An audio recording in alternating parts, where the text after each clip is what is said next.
my name is Dan Augustine, and I work for a school district, a larger one in California.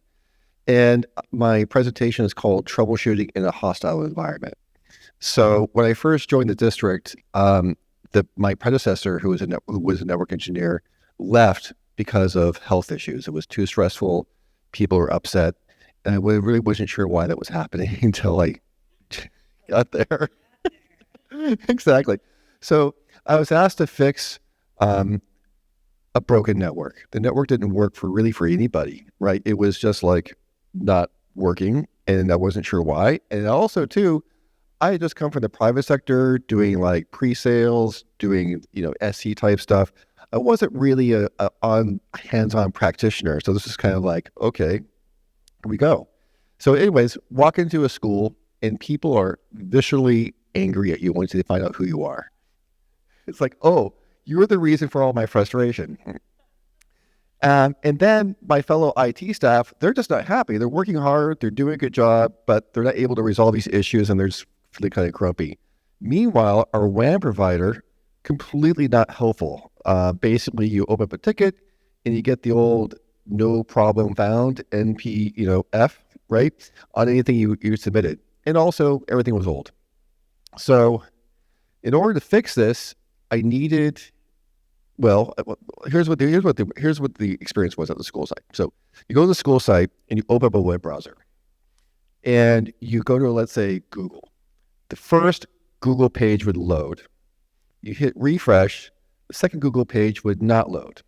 Hit a third time, maybe not. Fourth time, maybe not. Just depends. You do a ping. Pings are kind of okay. You would see, mostly they would go almost no packet loss. They would go through, but just be variable latency. So basically, and then with phone calls on VoIP, the signaling, sometimes the calls were complete, sometimes they wouldn't. And the audio quality was just sort of intermittent. It was just kind of weird.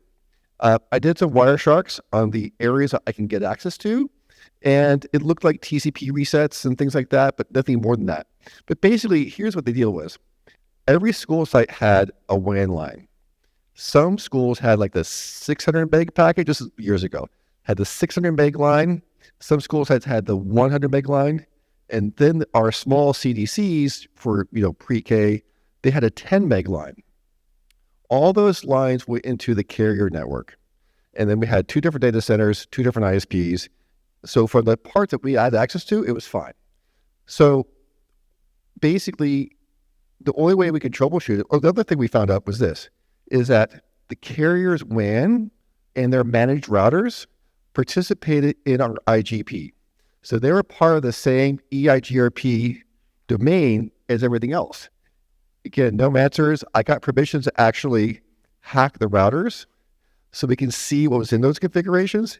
And I found out that basically they weren't configured right, so that when you went into the carrier network, it actually may go to that 10 meg line.